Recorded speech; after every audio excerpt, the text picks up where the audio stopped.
Opposition. Government. Bombings and attacks, protests and government changes, anti-Muslim violence. The 8888 Uprising. Since 1962, the Burma Socialist Program Party had ruled the country as a totalitarian one-party state, headed by General Ne Win, under the government agenda, called the Burmese Way to Socialism, which involved economic isolation and the strengthening of the military. Burma became one of the world's most impoverished countries. Many firms in the formal sector of the economy were nationalized, and the government combined Soviet-style central planning with Buddhist and traditional beliefs. The 8888 Uprising was started by students in Yangon on 8 August 1988. Student protests spread throughout the country.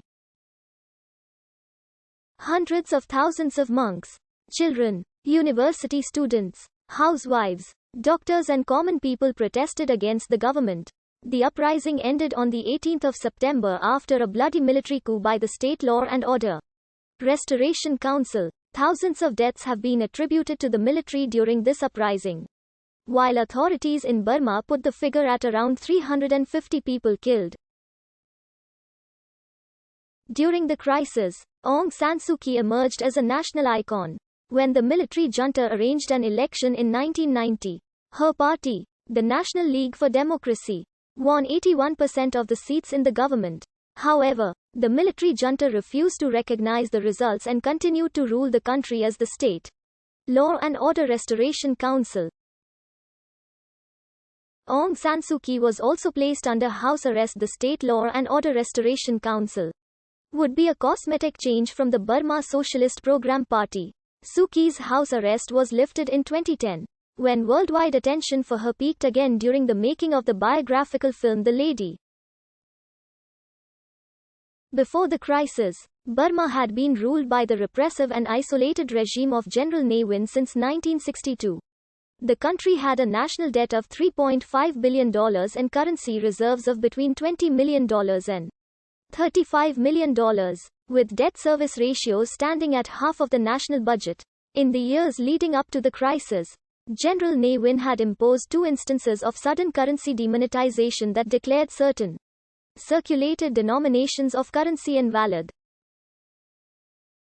These instances led to instantaneous loss of savings for many Burmese citizens and economic instability. On 3 November 1985, the Burmese government declared notes of 20, 50, and 100 kyats invalid, without prior warning to the public. Prior to this, circulated denominations were of 1, 5, 10, 25, 50, and 100 kyats. The stated reason for the demonetization was to combat black market activity. The public was given only a short period of time to exchange their 20, 50, and 100 kyat bills, and only 25% of the value of surrendered bills were reimbursed. On 10 November 1985, a week after the initial announcement of demonetization, new denominations of 25, 35, and 75 kyat bills were announced, with the 75 kyat denomination chosen to commemorate Ne Win's 75th birthday. In November 1985, students gathered and boycotted the government's decision to withdraw Burmese local currency notes. Economic problems coupled with counterinsurgency required continuous involvement in the international market. On 5 September 1987, Ne Win announced the demonetization of the 25, 35, and 75 kyat notes, leaving only the 1, 5, and 10 kyat bills valid. This announcement was also with no prior warning, and this time no exchange for valid tender was allowed. Roughly 60 to 80% of circulated legal tender was declared invalid without warning, and millions of Burmese citizens had their savings eliminated by this action. On the 22nd of September 1987, the Burmese government introduced new denominations of 45 and 90 kyat notes. The 45 and 90 kyat denominations were chosen because the two numbers are divisible by 9, which was considered lucky by Ne Win. Students in particular were angry at the 1987 demonetization as savings for tuition fees were wiped out instantly. Students from the Rangoon Institute of Technology rioted throughout Rangoon, smashing windows and traffic lights down Insane Road. and universities in Rangoon temporarily closed. The government later allowed for reimbursement of up to 100 kyat so that students could return home, instead of rioting in the cities.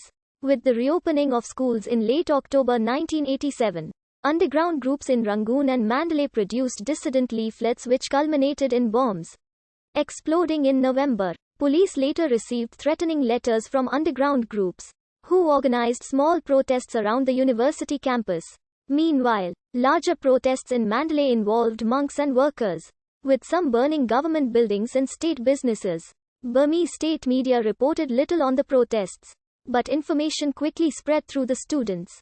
After receiving least developed country status from the United Nations Economic and Social Council in December 1987, government policy requiring farmers to sell